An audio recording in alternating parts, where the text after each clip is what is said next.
ఎన్నికలు సమీపిస్తున్న వేళ ఏపీలో అధికార ప్రతిపక్షాల మధ్య మాటల యుద్ధం ముదురుతోంది. రాజకీయ నేతలు ఒకరిపై ఒకరు విమర్శనాస్త్రాలు సంధించుకుంటున్నారు. రాజమండ్రిలో అయితే ఈ వ్యవహారం పీక్స్ కు చేరింది.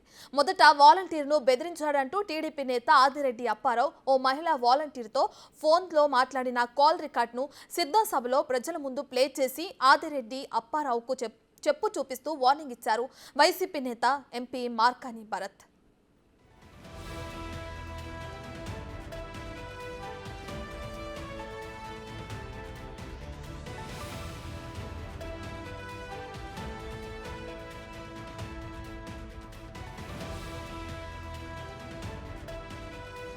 దీనితో భారత్ వార్నింగ్ పై ఆదిరెడ్డి అప్పారావు స్పందిస్తూ భరత్వి పిల్లకాకి చేష్టలని ననుభవ రాహిత్యమని అన్నారు. వైఎస్ఆర్సీపీకి ఓటు వేయకపోతే పథకాలు తీసేస్తామని వాలంటీర్ ప్రజలను బెదిరించడంతో ఆ వాలంటీర్తో ఫోన్లో మాట్లాడి అలా అనవద్దని చెప్పడం జరిగిందని తెలిపారు. చెప్పులు తీసామంటే మా దగ్గర 40,000 మంది కార్యకర్తలు ఉన్నారు. ఒక్క సైగ చేశారంటే మీ చెప్పులు గిప్పలు ఎగిరిపోతాయని సీరియస్గా కౌంటర్ ఇచ్చారు. మీ తండ్రి వయసు ఉన్న నాపై చెప్పులు చూపిస్తావా అంటూ భరత్ను ఉద్దేశించి ప్రశ్నించారు. చెప్పు చూపించినందుకు దానికి తగిన బుద్ధి త్వరలోనే చెబుతామని తెలిపారు. తింగరి వేషాలు వేస్తే భయపడేవారు ఎవరూ లేరని తెలిపారు. ఆ పిల్లకాకి అతనికేం తెలుసు? నాకు కొంతమంది 36వ డివిజన్లో మీకు వైఎస్ఆర్ పార్టీకి ఓటు ఇవ్వకపోతే మీ పథకాలు తీసేస్తామని ఒక వాలంటీర్ చెప్తే నాకు చెప్పారు. మరి వినికిడి లోపం ఏమో నాకు అర్థం కావటం లేదు ఈ భరత్ గారికి. నేను చెప్పాను, ఏమ్మా నువ్వు ఇలా అన్నావా అంటే ఇట్ ఈజ్ వెరీ బ్యాడ్, అనకపోతే గుడ్. నువ్వు అన్నాను అని అంటే మా కార్యకర్తలు అంతగా ఊరుకోరు. మీరు అలాంటి పనులు చేయకండి, మీరు అన్బయాస్డ్గా ఉండండి అని. అన్బయాస్డ్ అనే వర్డ్ కూడా వినపడుతుంది అందులో. అన్బయాస్డ్గా ఉండండి, మీరు మాకు అందరూ సమానమే అని చెప్పాను. ఇప్పుడు మీరు కార్యకర్తలు ఊరుకోరు అని అంటే మేము గాజులు తొడిగించుకున్నామంటే రబ్బర్ గాజులా లేకపోతే ప్లాస్టిక్ గాజులా? చెప్పు తీసేవంటే మా దగ్గర 10,000 మంది 40,000 పైబడి కరుడుగట్టిన కార్యకర్తలు ఉన్నారు తెలుగుదేశం పార్టీకి. ఒక్క సిగ్నల్ ఇచ్చామంటే నీ చెప్పులు గిప్పులు ఎగిరిపోతాయి భరత్.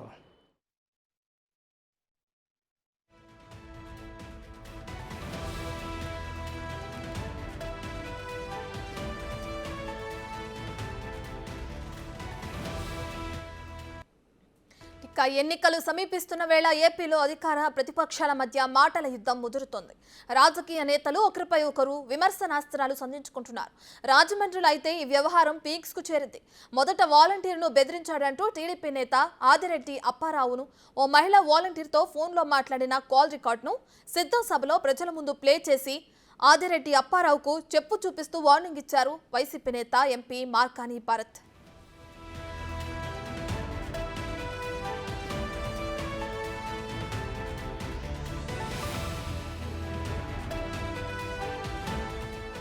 దీనితో భరత్ వార్నింగ్ పై ఆదిరెడ్డి అప్పారావు స్పందిస్తూ భరత్వి పిల్లకాకి చేష్టలని అనుభవ రాహిత్యమని అన్నారు. వైఎస్ఆర్సీపీకి ఓటు వేయకపోతే పథకాలు తీసేస్తామని వాలంటీర్ ప్రజలను బెదిరించడంతో ఆ వాలంటీర్తో ఫోన్లో మాట్లాడి అలా అనవద్దని చెప్పడం జరిగిందని తెలిపారు. చెప్పులు తీసామంటే మా దగ్గర 40,000 మంది కార్యకర్తలు ఉన్నారు. ఒక్క సైగ చేశానంటే మీ చెప్పులు గిప్పలు ఎగిరిపోతాయని సీరియస్గా కౌంటర్ ఇచ్చారు. మీ తండ్రి వయసున్న వారిపై చెప్పులు చూపిస్తావంటూ భరత్ను ఉద్దేశించి ప్రశ్నించారు. చెప్పు చూపించినందుకు దానికి తగిన బుద్ధి త్వరలో చెబుతామని తెలిపారు. తింగరి వేషాలు వేస్తే భయపడేవారు ఎవరూ లేరని తెలిపారు.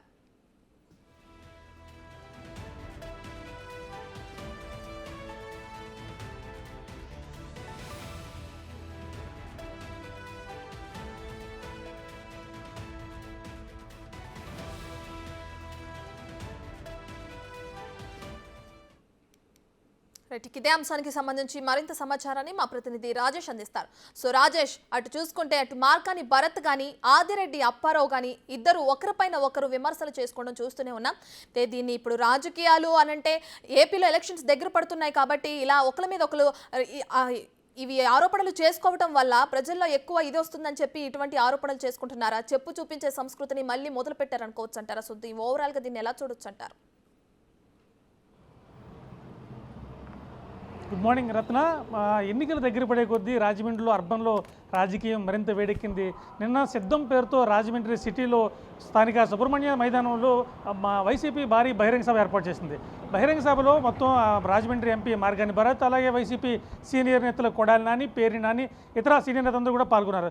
ఈ సభలో భరత్ ఆదిరెడ్డి కుటుంబాన్ని చూపిస్తూ ఒక ఘాటుగా కొన్ని ఆరోపణలు చేశారు. దాంట్లో ఆదిరెడ్డి అప్పారావు ఆయన వ్యక్తి ఒక వాలంటీర్ను బెదిరించారని చెప్పి ఆయన ఆడియో వినిపిస్తూ ఆదిరెడ్డి అప్పారావు ఆయన చూసి వాలంటీర్లు భయపడాల్సిన అవసరం లేదు, వాళ్ళందరికీ వాలంటీర్ల అక్కచెల్లెలందరూ కూడా నా తోబుట్టులే, అయితే వాలంటీర్ల జోలికి వస్తే ఏం చేయాలి అంటూ ఎంపీ భరత్ చెప్పు చూపించడంతో దెబ్బతో రాజకీయాలన్నీ ఒకసారిగా వేడికాయని చెప్పాలి.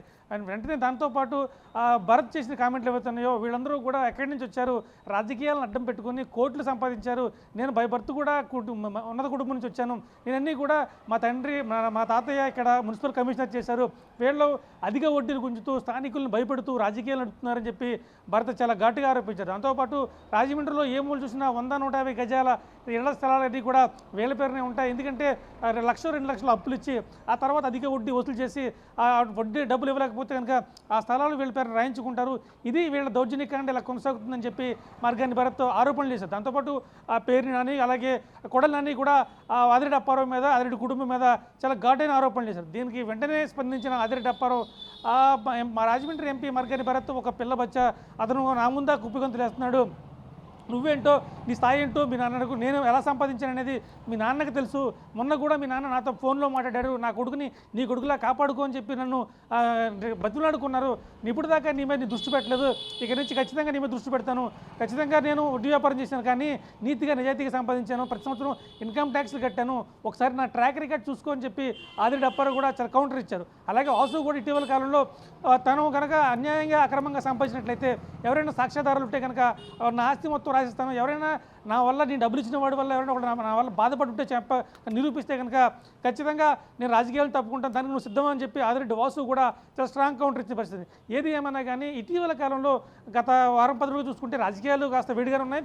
అయితే నిన్న జరిగిన సిద్ధం సభలో ఎంపీ మార్గాని భరత్ చెప్పు చూపించడం ఏదైతే ఉందో అందరూ కూడా రెండు పార్టీలు కూడా దీనికి ముక్తకంఠంగా ఖండిస్తున్నాయి. దాంతో నేను ఆదిరెడ్డి అప్పారావు గారు కూడా నువ్వు ఒక చెప్పు చూపిస్తే నా దగ్గర తెలుగుదేశం కార్యకర్తలు 40,000 మంది ఉన్నారు, 40,000 మంది చెప్పు చూపిస్తే నువ్వేమైపోతావు, ఇటువంటి రాజకీయాలు చేయడం కరెక్ట్ కాదు, ఏదైనా రాజకీయాల్లో హుందాతనం ఉండాలి, నీ తండ్రి వయసు ఉన్నవాడిని నేను, నన్ను నా మీద చెప్పు చూపించడం అది నీ విజ్ఞతకే వదిలేస్తున్నాను, కానీ నిన్ను మాత్రం ఈ రాజకీయంగా ఎదుర్కొంటే సిద్ధంగా ఉన్నాం, తెలుగుదేశం పార్టీ కావచ్చు రాజమండ్రి సిటీ నుంచి ఖచ్చితంగా గతంతో పోల్చుకుంటే గత 33,000 ఓట్లు వచ్చినాయి, ఈసారి 50,000 పైచలకు మెజారిటీతో రాజమండ్రి సిటీ నుంచి ఆదిరెడ్డి వాసు అసెంబ్లీకి వెళ్ళబోతున్నారు, మీరు చేసిన కార్యక్రమాలు ఏవైతున్నాయో వైసీపీ చేసిన సంక్షేమం పేరుతో చేస్తున్న దోపిడీ ఏదైతే ఉందో ఖచ్చితంగా ప్రతి విషయాన్ని కూడా ప్రజల ముందు పెడతాం, ప్రజా కోర్టులో పెడతాం, మీకు తగిన శిక్ష పడేలా చేస్తామని చెప్పి ఆదిరెడ్డి అప్పారావు చాలా స్పష్టంగా చెప్పారు. రాజమండ్రిలో ఒక ఈట్ స్ట్రీట్ అని పెట్టి ఒక కంపాల చెరువు చూపించి 2-3 వీధులు చూపించి అభివృద్ధి అంటే ప్రజలను నమ్మడానికి సిద్ధంగా లేరు. రాజమండ్రిలో చేసిన అభివృద్ధి కార్యక్రమాలు ఏవైతే ఉన్నాయో అవి బయట పెట్టు, అప్పుడు మాత్రమే ప్రజలు నీకు ఓటేస్తారని చెప్పారు. ప్రస్తుతం ఈట్ స్ట్రీట్ కావచ్చు, లేకపోతే కంపాల చెరువు సుందరీకరణ కావచ్చు, ఇతర రోడ్ల సుందరీకరణ కావచ్చు, ఇవన్నీ కూడా రాజమండ్రి ప్రజలు నిధి ఓటేయరు. ఖచ్చితంగా ఏంటంటే అభివృద్ధి కార్యక్రమాలు ఎత్తున ఉంటాయి, ఆ వాటికి మాత్రం చూసి మాత్రమే ఓట్లు వేస్తారు. గతంలో నేను 16 సంవత్సరాలు అధికారంలో ఉన్నమాట వాస్తవమే. దీని మీద కూడా భరత్ నిన్న ఒక కామెంట్ చేశారు సభలో కూడా, ఒక మేయర్గా కావచ్చు, ఒక ఎమ్మెల్సీగా కావచ్చు, ఒక ఎమ్మెల్యేగా కావచ్చు, ఆదిరెడ్డి కుటుంబం మొత్తం రాజమండ్రి సిటీ నుంచి 16 ఏళ్ల పాటు అధికారంలో ఉండి అక్కడ యాజమాన్యం చేసింది. సో ఈ 16 ఏళ్లలో ఆదిరెడ్డి కుటుంబం రాజమండ్రికి ఏం చేసింది అనే విషయంపై ఆయన చాలా సూటుగా స్పందించారు. అయితే దీనికి కూడా ఆదిరెడ్డి అప్పారావు కౌంటర్ ఇచ్చారు. 16 ఏళ్ళు అధికారంలో ఉన్నప్పటికీ మేము ప్రతిపక్షంలో ఉన్నాం, ఎప్పుడైనా సరే మేయర్గా చేసినప్పుడు అక్కడ తెలుగుదేశం పార్టీ అధికారంలో ఉంటే అధిష్టానం మాత్రం కాంగ్రెస్లో ఉంది, సో అప్పుడు నిధులు ఇవ్వకుండా రాజమండ్రిని చాలా ఇబ్బంది పెట్టారు. అయినప్పటికీ కూడా సాధ్యమైనంత వరకు రాజమండ్రి సిటీలో ఎంతో కొంత అభివృద్ధి జరిగిందంటే కేవలం అది ఆదిరెడ్డి అధికారంలో ఉన్నప్పుడు మాత్రమే జరిగిందని చెప్పి చాలా సూటిగా స్పందించారు. ఏది ఏమన్నా ప్రస్తుత రాజకీయాలు మాత్రం రాజమండ్రిలో మిగతా తూర్పుగోదావరి జిల్లాలో 19 కాన్స్టిట్యున్సీలు ఉన్నా రాజమండ్రిలో మాత్రం కొంచెం ఘాటుగా విమర్శలు జరుగుతున్నాయి, అలాగే లోతైన విమర్శలు జరుగుతున్నాయి. అంటే వ్యక్తిగతంగా విమర్శలు కావచ్చు, చెప్పు చూపించడాలు కావచ్చు, కొంచెం ఒక రకంగా ఘాటుగానే ఈ చర్యలు జరుగుతున్నాయి. మొత్తం చూసుకుంటే ఆదిరెడ్డి వర్సెస్ మార్గాని భరత్రామ్ రెండు వర్గాలు కూడా ఎవరికి వాళ్ళు తగ్గేది లేదంటూ ఎవరు తోచినట్టుగా వాళ్ళు ఆరోపణలు చేస్తూనే ఉన్నారు, వాళ్ళకి కౌంటర్లు ఇస్తూనే ఉన్నారు. మొత్తం మీద రాజకీయాలు మాత్రం రోజు రోజుకి వేడుకుతున్నాయి. దానితో నేను జరిగిన సిద్ధం సభలో ఈ వేడి మరింత రాజుకుందని చెప్పాలి. మరి భవిష్యత్తులో కూడా ఇలాగే కౌంటర్ కొనసాగిపోతుందా ఏంటి అనేది మాత్రం వేచి చూడాల్సిన పరిస్థితి ఉంది రత్న. రైట్ రాజేష్, అయితే రాజకీయ నేతలన్నా ఎన్నికలన్నా ఒకరిపై ఒకరు ఆరోపణలు చేసుకుంటాం, కామెంట్స్ చేసుకుంటాం అనేది మనం నార్మల్గా చూస్తూనే ఉంటాం. అయితే ఇక్కడ చూసుకుంటే ఇటు రాజమండ్రిలో ఇటు వాలంటీర్ని బెదిరించాడంటూ ఇటు భరత్ చెప్తున్నారు. ఆదిరెడ్డి అప్పారావు మాత్రం ఆ వాలంటీర్ పథకాలని ఆపేస్తాం, వైఎస్ఆర్సీపీకి ఓటేకపోతే అనడం వల్లే నేను మాట్లాడానని అంటున్నారు. సో ఇష్యూ ఏదైనప్పటికీ ఒకరిపైన ఒకరు ఆరోపణలు చేసుకునే ఉంటాం, కానీ ఒక తండ్రి వయసున్న అతనికి చెప్పు చూపించి ఈ విధంగా భరత్ రియాక్ట్ అవ్వడాన్ని ఎలా చూడొచ్చు అంటారు? ఖచ్చితంగా నిన్న సభలో భరత్ ఆ ఆడియో ప్లే చేశాడు. ప్లే చేసిన తర్వాత ఆయన ఆదిరెడ్డి అప్పారావు కూడా నీ ఉద్యోగం ఏదైతే ఉందో చేసుకో, కానీ నా దృష్టికి వచ్చింది కొన్ని ప్రభుత్వ కార్యక్రమాలు కావచ్చు, బలవంతంగా చేసే తెలుగుదేశం పార్టీపై అసత్య ఆరోపణలు చేసే ప్రయత్నం జరుగుతుందో తెలుస్తుంది. అటువంటి దృష్టి ఏమైనా నీకు వృత్తిపరంగా ఏ కార్యక్రమాలన్నా చేసుకో, కానీ పార్టీ వ్యతిరేకంగాను అలాగే వైసీపీకి పార్టీ కార్యకర్తగాను పనిచేస్తున్నామని తెలిస్తే ఖచ్చితంగా నేను దృష్టిలో పెట్టుకుంటాను, తగిన చర్యలు ఖచ్చితంగా అధికారంలోకి వచ్చిన తగిన చర్యలు ఖచ్చితంగా ఉంటాయని చెప్పి ఆయన ఆరోపణలు చేశారు. ఆయన వాయిస్ అక్కడ వినిపించాడు భరత్. దానికి భరత్ కంటిన్యూ చేస్తూ భరత్ అప్పుడు మాట్లాడుకున్నాడు. మనం ప్రత్యక్షంగా చూస్తున్నాం, ఆదిరెడ్డి అప్పారావు గారు ఈ రకంగా మాట్లాడుతున్నారు. ఖచ్చితంగా వాలంటీర్ను బెదిరించే ప్రయత్నం చేశారు. ఒక అక్క చెల్లెమ్మ నా చెల్లిని బెదిరించాలని చూశాడు. అలాగే వాలంటీర్ వ్యవస్థ అందరినీ కూడా బెదిరించాలని చూస్తున్నారు. ఖచ్చితంగా వాలంటీర్లు ఉన్న అక్క చెల్లెళ్ళు అన్నదమ్ములందరూ కూడా నా తోబుట్టులే, వారి జోలికి వస్తే చూస్తూ ఊరుకోను అంటూనే ఇటువంటి వారిని ఏం చేయాలి అంటూ చెప్పు చూపించాడు. దాంతో అందరూ కూడా ఒకసారిగా కంగుదిన పరిస్థితి ఉంది. ఆ చెప్పు చూపించడంతో మొత్తం అందరూ కూడా కంగుదిన్నారు. మిగతా బయట విషయాలు కూడా చూసుకుంటే ఆదిరెడ్డి చెప్పు చూపించడం అనేది కరెక్ట్ కాదనేది అన్ని రాజకీయ పార్టీల నుంచి కూడా వస్తున్న అభిప్రాయమే. ఎందుకంటే తండ్రి వయసు ఉన్న వ్యక్తి, అలాగే ఒకవేళ ఆరోపణలు ఉంటే రాజకీయాలు హుందాతనం కోల్పోయిందనే విషయం ఖచ్చితంగా చెప్పొచ్చు. ఎందుకంటే ఆరోపణలు ప్రత్యారోపణలు ఉంటాయి, కానీ వాటిలో డిగ్నిటీ ఉంటుంది, హుందాతనం ఉంటుంది. అవన్నీ కూడా లేకుండా అంటే ఒక స్థాయి కింద దిగి మాట్లాడటమే, కొన్ని పద్ధతులు ఉంటాయి, కొన్ని హోదా ఉంటుంది, కొన్ని విలువలు మెయింటైన్ చేయాల్సి ఉంటుంది. సో ఇక్కడ చెప్పు చూపించడం అనేది కాస్త విలువకు తగ్గ స్థాయి కాదు. వాళ్ళ స్థాయికి తగ్గ ఒక భర్త కావచ్చు, లేకపోతే మార్గాని ఆదిరెడ్డి అప్పారావు కావచ్చు, మరొకరు కావచ్చు. రాజకీయపరమైన వాతావరణం, హుందాపరమైన ఆరోపణలు ప్రత్యారోపణలు ఉండాలి, కానీ ఇలాగ చెప్పులు చూపించుకోవడం దానికి మళ్ళీ ఒకవేళ ఆదిరెడ్డి అప్పారావు కుటుంబం కాకపోయినా ఒకవేళ టీడీపీ కార్యకర్తలు కావచ్చు, ఇతర ఆదిరెడ్డి అభిమానులు కావచ్చు, వాళ్ళు కూడా సీరియస్గా స్పందిస్తే మొత్తం మీద ఈ పొలిటికల్ మొత్తం వాతావరణం మొత్తం కూడా కలుషితమయ్యే అవకాశం ఉంది. కాబట్టి భవిష్యత్తులో ఇటువంటి సంఘటనలు పునరావృతం కాకుండా రాజకీయాల్లో హుందా వాతావరణం నెలకొనాలి, హుందా ఆరోపణలు ఉండాలి. ఆరోపణలు ప్రత్యారోపణలు తప్ప ఇటువంటి చౌకబరతనం ఆరోపణలు కానీ ఇలా అంటే కొంచెం దిగజారిన ఆరోపణలు, దిగజారిన చేష్టలు చేయకూడదు అనేది రాజకీయ నాయకుల, సీనియర్ నేతల అభిప్రాయంగా చెప్పుకోవచ్చు. Ratna. Right, thank you Rajesh.